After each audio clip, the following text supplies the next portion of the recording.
Welcome to another edition of the Sim Racing Garage. I'm Barry Rowland, and in this episode, we'll be reviewing the XAP Formula 2.0 wheel from the guys at SimSteering. This is not a replica wheel, but a real racing wheel used in the Renault Formula 2.0 spec cars. And it's not often that we sim racers get a chance to use real-world racing equipment, and I'm looking forward to putting it through the SRG's review process. So let's get to it. Now let's take a closer look at this XAP GP2/3 FIA F3 Formula Renault 2.0 wheel. So, I don't know if it covers all those cars, really. I suppose you could use it in all those cars, but this is actually obviously modeled after the one that goes into, or is the one, actually, because it is the real one, that goes into the Renault 2.0. Running in the Euro Cup and stuff like that, those spec series of races. Right. First thing we noticed is these big rubber grips, and they're actually pretty substantial. I do like the feel of them. They're not very rubbery, if that's what you want to call what's going on here. They're actually very, very stiff, but still have some kind of just a bit of give that you can sense in the grip here. And you can see the grip has actually got this notch in the back, so when you're actually running the car, your finger will rest on that notch there, so you'll have this finger ready to do the shifting duties. So that little notch is kind of nice in there that rests your finger on. Nice that that's built in there. This has a nice kind of a finish on it that's not real slick, so that you can use driving gloves. If you've ever used the rubber grips in, say, like some of the Fanatic wheels or Thrustmaster or something like that, then you know that if you try to use driving gloves on them, they don't work very well because the rubber is so smooth. But it works good with your hand, though. But yeah, this is the real wheel, so they're going to pebble grain the surface of this so it'll work well with driving gloves. And of course, everybody has to wear driving gloves when you're racing. So overall, I really like the grips. As soon as you pick it up, it feels natural, and I can see why a lot of guys like using this wheel. And also on the front, we're going to be looking at, this has this little aluminum plate that they put on here that are actually holding the buttons. And we have 6 buttons, but unfortunately, as far as I know, there's only 4 buttons rather that are going to be mappable in FanataLEDs, or even in iRacing. As soon as you get in iRacing, you can map them. And obviously, we have the radio button so you can communicate. We've got the page minus, and we've got the page plus over here, so we can switch between the screens. And this wheel does come with 2 screens, and we'll see those in a minute. We have the rain button, which it changes your slicks to rain tires automatically. Just kidding. What it does is turn on the LED light that flashes in the back of the car, so it gives better visibility to the folks following you. And over here we have the clutch button, so you would press that in, and then, well, let's see if I can do that. Press that in and then pull in the upshift paddle to shift into first, and then let that go, and you're good to go for shifting up and down at will from there, because the Formula 2.0 cars have electronic solenoid activated transmissions, or electric sequential. So that's how this works. Then over here, of course, we have the pit button, which is also mappable. So all these 4 are mappable to whatever you want them to be. But that's it. That's all the buttons you get. If you plan on using a wheel like this, then I highly recommend you have a button box also to do other things that we do in simulators. But again, this wheel is the real deal that goes in a real car, so they don't need all that stuff. Although, I suppose a rotary would be nice in the middle there. Maybe we could use it for brake bias if you had that function. Right.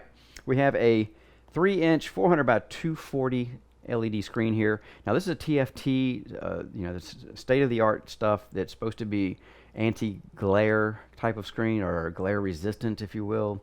And we're going to turn it on and see. We can put it in one of my studio lights and see if the sun blocks it out. I'm pretty sure it will. But anyway, it's supposed to be resistant to bright light, and that's a good thing. Obviously, if you're running in a racing car, you need that type of functionality. We have a bunch of LEDs here that light up and go as far as the RPMs go up, but we also see it on the screen.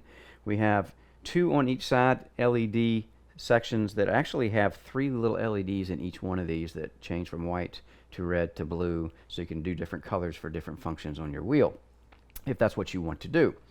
And we'll see that again. I'm going to run FanataLED so we can go through and see what it's actually doing, and just run it through the FanataLED loop. Right.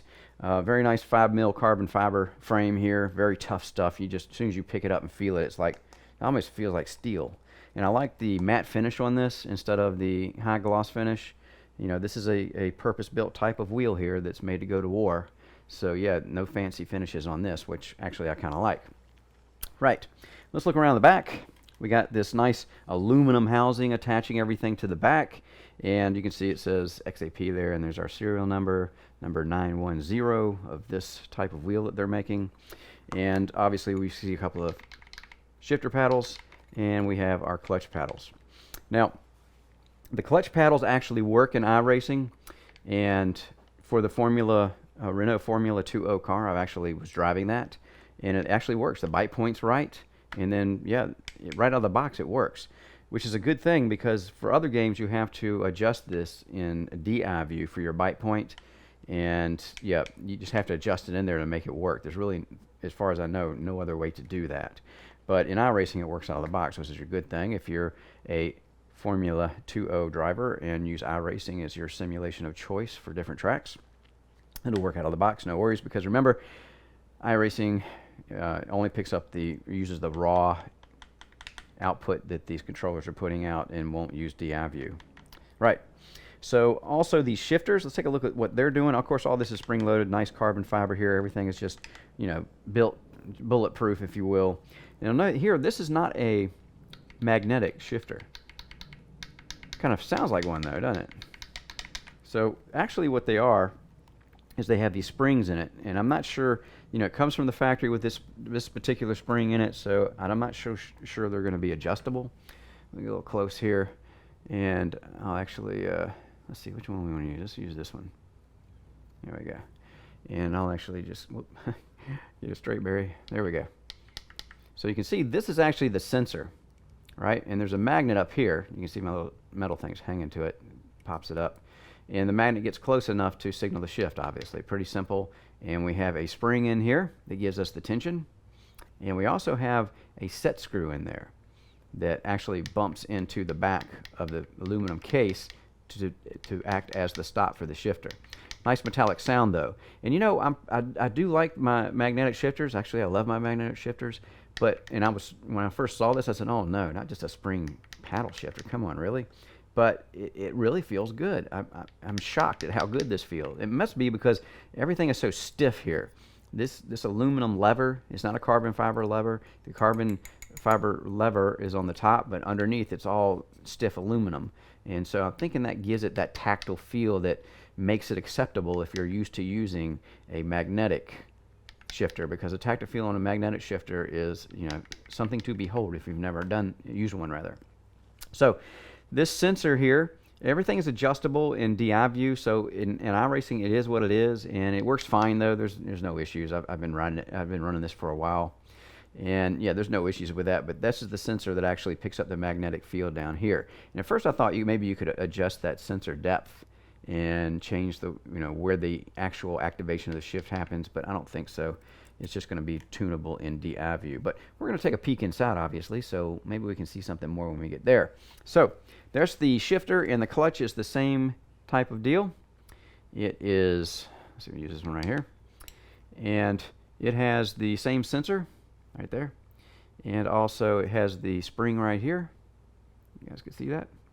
And you can see the little grub screw hanging down right there. And that doesn't look adjustable to me.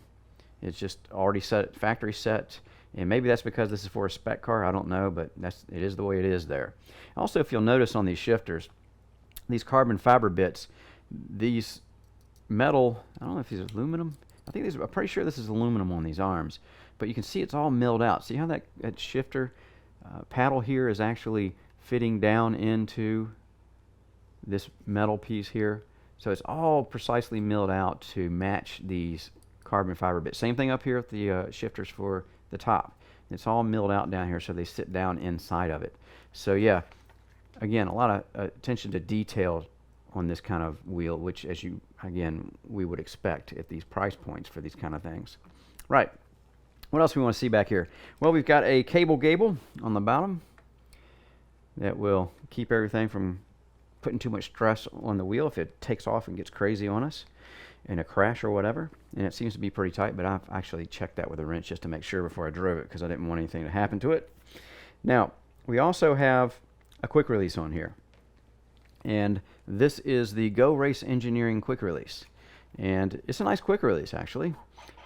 It's got the ball bearings inside like so many quick releases do, and we'll look at the male partner for this quick release over here, and this is what it looks like. Then you can see there's some grooves in here, and at the end of the groove there's actually an indentation for the ball bearing. So obviously the ball bearings are going to ride up and into the back to the indentation and then pop back down from the spring pressure that's put on them. And actually there is, when I first put this on here and I had the wheel tight, I had it on a Cole Morgan 54G, and there's actually a little, you can feel a little bit of play in there, which is almost like valve lash or something, or gear lash, but a little bit, but when you're driving it you don't even notice it. And of course I like my Q1R release actually better than these type of releases, because even when they're new they're great, but eventually they tend to wear a little bit and get a little bit looser over time.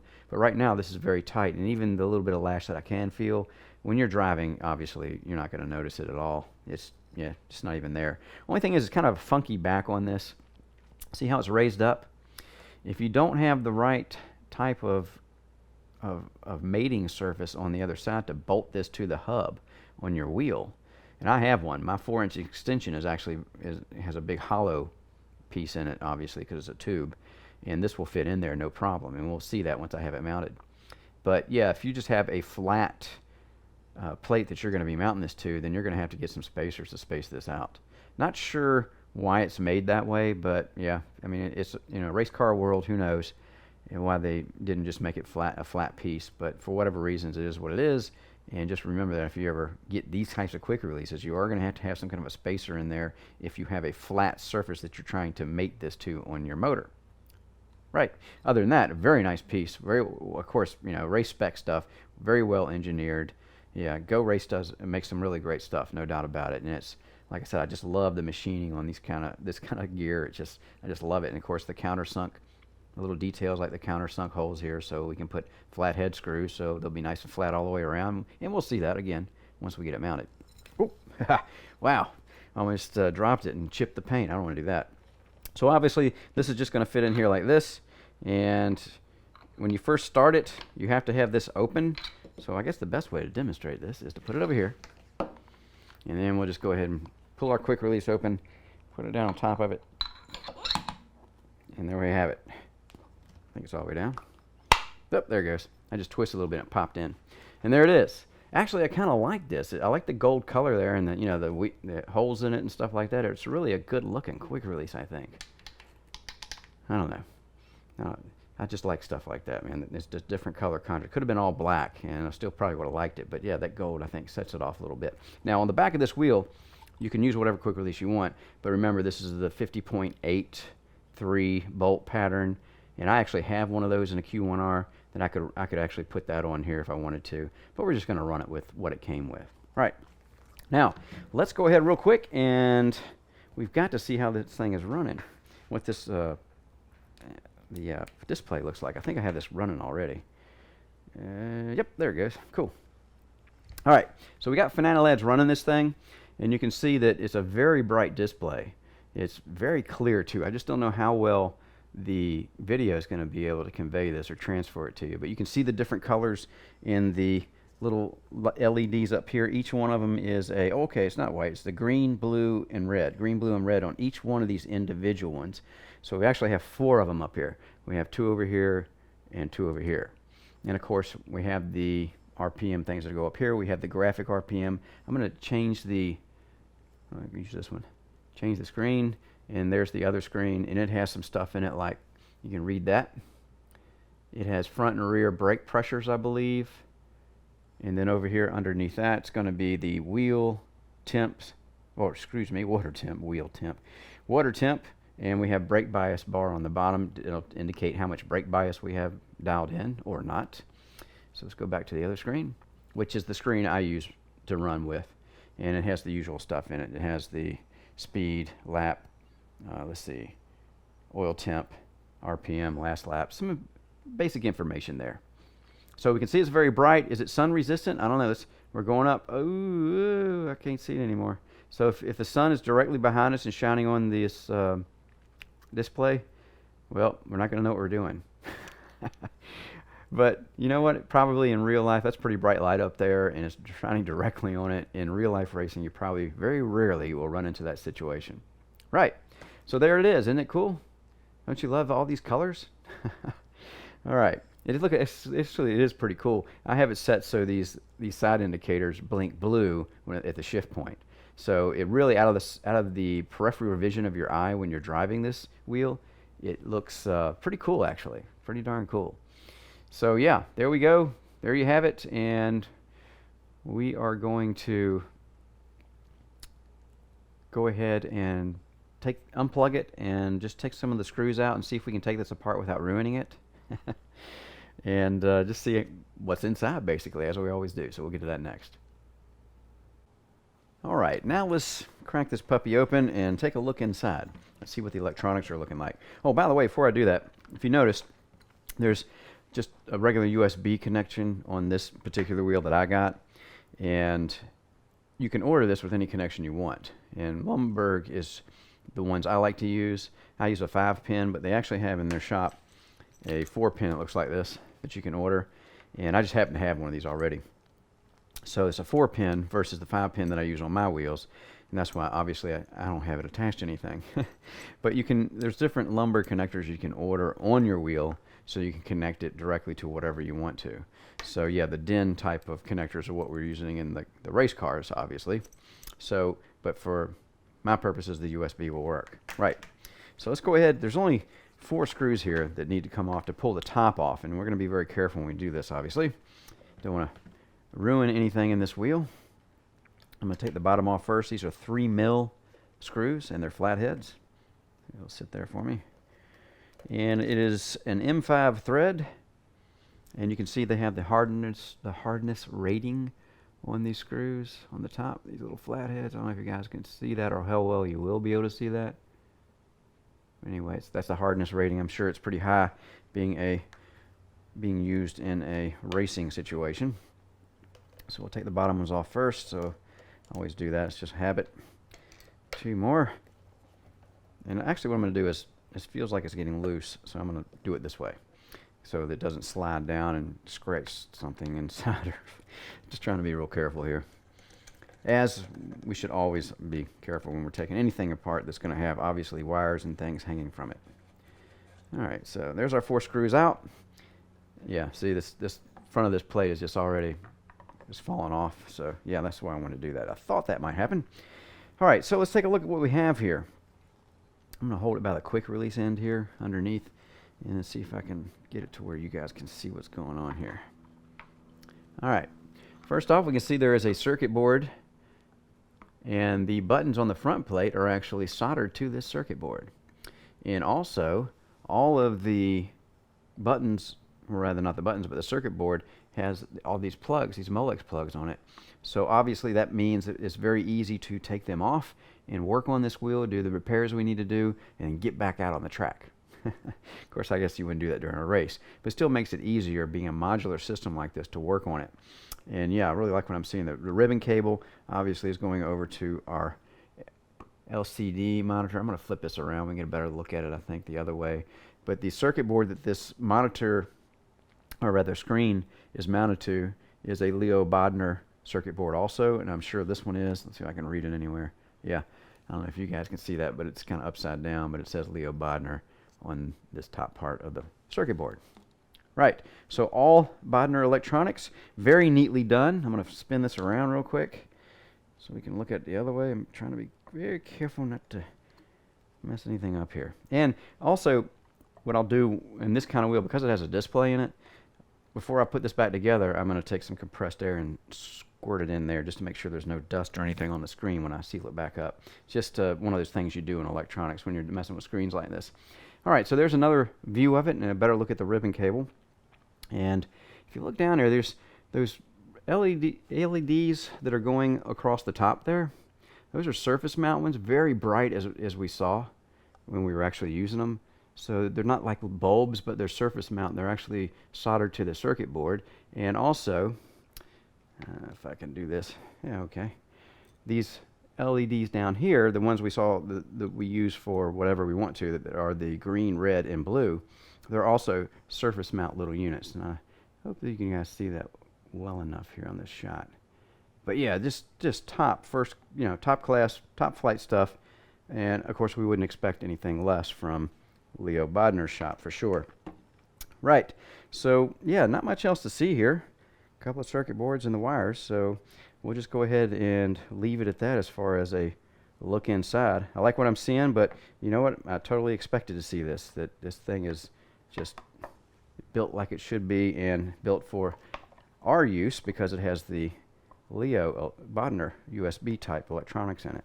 Right, so what we'll do now is go ahead and get this male part of the quick release, and we'll mount that to our, I have a 4-inch extension, aluminum extension you may have seen before. I'm going to mount that to it, and again, this little hump here will be able to clear because it's got a hollow section, the hollow section of my wheel extension, and we'll mount that to the P1, SimLabs P1 15 millimeter thick plate, and it'll have a 54G Cole Morgan hanging off the back of it. And yeah, we'll be using the Bodner system for this demonstration. So we'll get to that next. As you can see, we've got the male portion of the quick release now mounted to our extension, our little aluminum extension here. And of course, that's mounted over here to our 54G Cole Morgan motor. And now all we have to do is go over here and mount this whole assembly over on our SimLab P1 rig. And when we come back, we'll see how that looks. All right, we've got everything mounted up now. And the quick release is looking pretty good there. Actually, I'm kind of liking that gold look. And as you know, the USB cable on this wheel does not have my Lumberg connector on it. So I just put a little zip tie here on the P1 wheel mount. You can see that zip tie hanging there. And then I put some silicone tape just to make sure that doesn't come apart, that little link there. To make sure that when we're in and running the rig that the cable stays out of the way and doesn't get pulled. If this was my permanent wheel, then I would obviously put a Lumberg connector on it. So that's what it looks like mounted, and we're going to see how it handles the 54G Cole Morgan force feedback forces. So we'll get to that next. So here we are in iRacing and the Renault Formula 2.0 car, because obviously that's what the wheel is made for. We're going to test out the dual clutch function on this wheel first, and the right paddle is the bite point, left paddle being the rest of the clutch, and we're going to let the right out first and snap it out and then follow with the left. There we go. Nice. Nice and smooth off the line. And that's what you want to see. No wheel spin, no smoke or anything, no stuttering, just pure acceleration coming off the line. And yeah, right out of the box, this dual clutch works great on the Formula 2.0 car. Now, I did try it on a couple other cars, and it worked also with them, of course, because, you know, it's raw data. iRacing is picking up. Once you assign the clutch to these paddles, you're pretty much done. But I would like to have a way to better tweak the bite point. But then again, you know, this is a purpose-built wheel aimed squarely at the commercial market for the race teams that are running these type of cars. And so it's already dialed in for them as far as the bite point, if they even use the dual clutch function in the cars that they run, because some of them don't. They just use a regular foot clutch and go with that. Of course, once you get going, because these are electronic transmissions, it's really a moot point, because, well, you know, you're just changing gears up and down and you're not using the clutch anymore. Right. So the impressions of the wheel in hand are very, very good, as you might imagine. It's an awesome feeling wheel. Even with those rubber grips, it feels very, very stiff, and you can feel all the force feedback that this wheel system that I'm running has to offer at Sebring, as you can see here in some of these footage that you're going to see. And yeah, that's an important thing, to have a nice stiff wheel, and obviously being a real race car wheel meant to be running in these cars, yeah, you would be very disappointed if it was otherwise. Well, The LEDs, as you can see, the little blue ones on the sides, on both sides, are lighting up at the shift point. I put those on blue, and they're very bright little LEDs. All these LEDs are very bright. And if you look, actually saw the inside part of our video review on this, a look inside, then yeah, you would know what those LEDs are. But they're very bright. And oh, there we go. See, now that's great right there. That's driving. And it gives you, again, a good stiff wheel gives you the input you need to make those quick corrections like that. So back to the LED surface mount, very bright, and you can see out of your peripheral vision those blue LEDs lighting up and letting me know when it's time to shift. I really like that. And you don't even have to be looking at it, and then you know, hey, it's time to shift. You can also go by the little RPM scale on the display, or of course the red one's going across the top. And yeah, just a great wheel to use. And as you can see, it's a very bright and clear display, even though I don't have sunshine on my shoulder shining on top of it or on front of it. So yeah, it's just great wheel. Only problem is with this wheel, obviously, as I'm sure most of you, if you've been watching this review, know by now, it just doesn't have a lot of versatility to it as far as if you were using it and trying to use it for your sim racing needs. And yeah, it's, you know, 4 programmable buttons.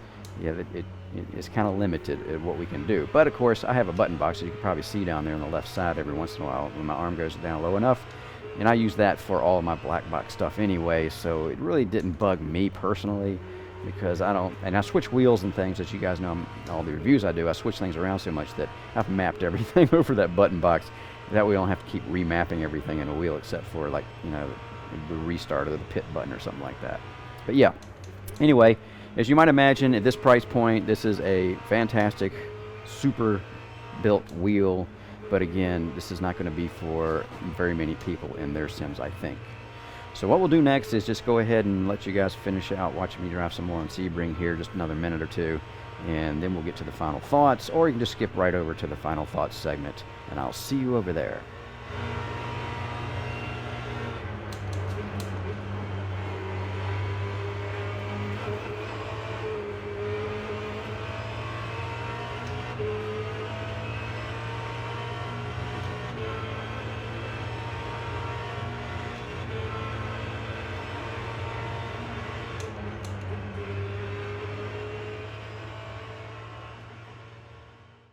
Final thoughts on the XAP Renault Formula 2.0 wheel from SimSteering. First, you need to keep this wheel in perspective. It's a real race car wheel made by XAP. If you saw the Look Inside segment, you know that XAP uses Leo Bodner electronics in its construction and has been converted to use on a PC.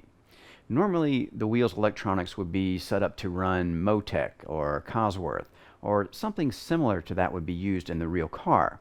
Aside from this, there's no difference between this wheel and the one used in a real Formula 2.0 car.